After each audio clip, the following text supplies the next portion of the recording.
Hello and welcome back to the Idaho Legal Aid Services web series on eviction for non-payment of rent.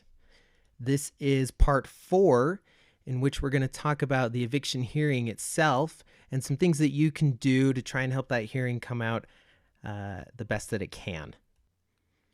So it's going to be really important that you attend the hearing. Make sure you know where the hearing is, when, and make a plan to be there at least 15 minutes early.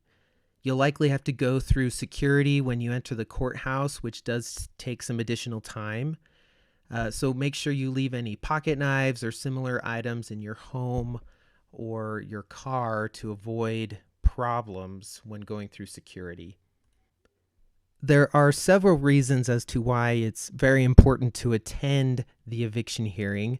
The first one being in Idaho Code 6-312, which says that the judge can evict you if you don't show up at the hearing or if you don't dispute the case. That's called a default judgment. And so it's pretty much a guaranteed lose or eviction if you don't show up.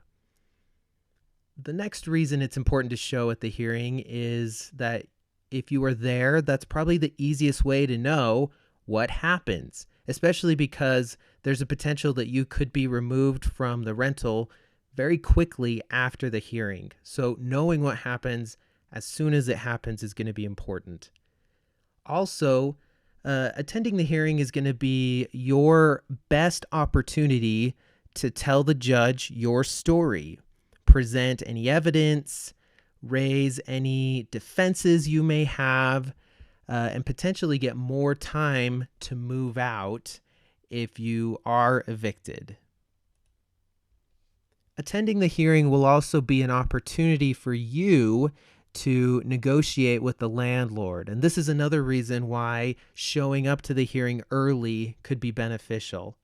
You'll probably have a chance to chat with the landlord or her attorney before the hearing and maybe work out some sort of arrangement.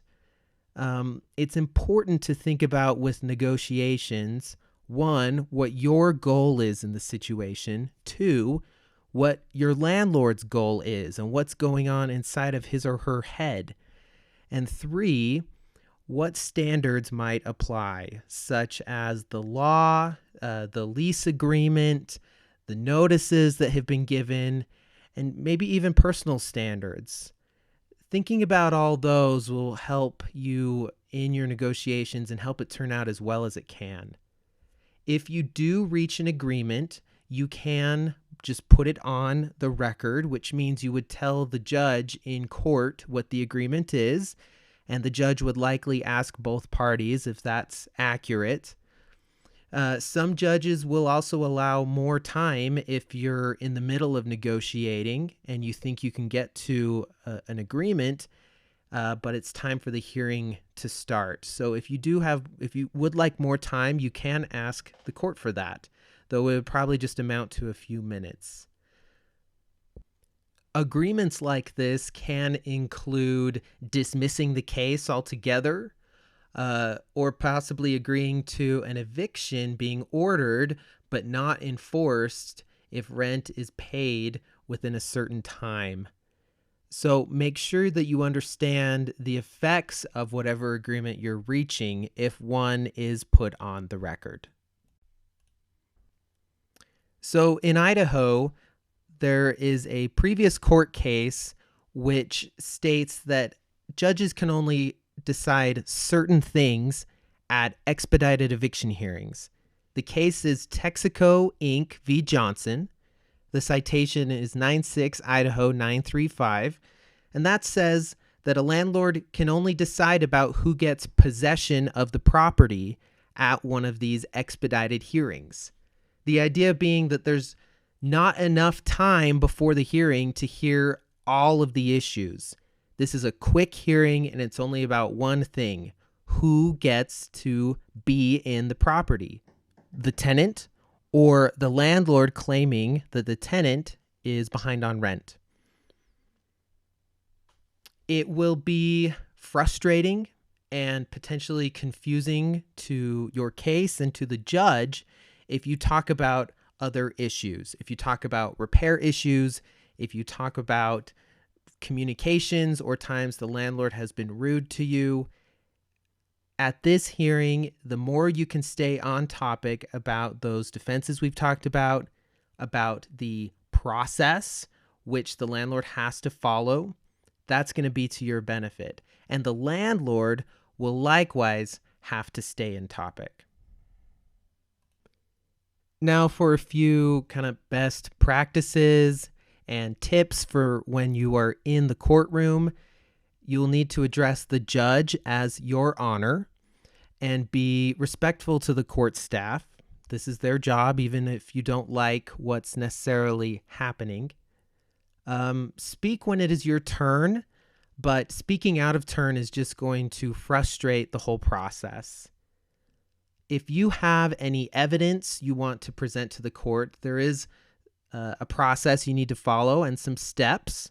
The first one being that you will need to bring 3 copies of any documents or pictures you want to show the court. 1 for you, 1 for the landlord, and 1 for the judge. So make sure you have 3 copies. Make sure they're can be easily read, they're legible, in color if that matters, but 3 copies is going to be important.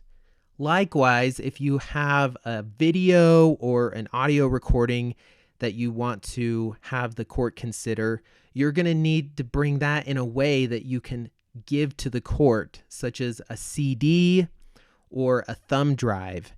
If you try and play this off of your phone, that means the court may have to take your phone as part of evidence for the case. And we don't want that to happen because it can be difficult to get your phone back.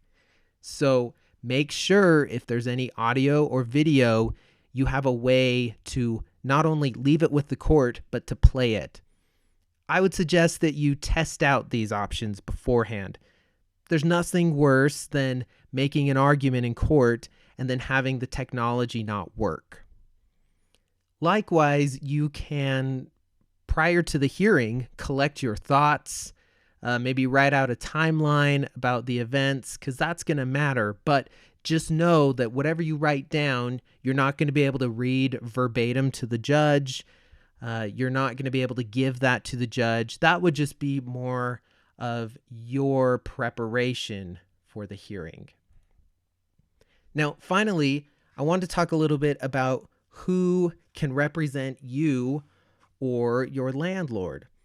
Only attorneys in Idaho can speak on someone else's behalf in the courtroom in Idaho. So what that means is that if your landlord is a business entity or an LLC and the case name says ABC Corporation, just as an example, versus tenant, then ABC Corporation is going to have to be there. They can't send one of their employees unless that employee is an attorney. It can't be a local property manager typically. They're going to have an attorney represent them if they are a business entity. There might be a few exceptions, but that's the general rule. Likewise, this applies to you. You can't have a friend come in and talk on your behalf unless they're an attorney.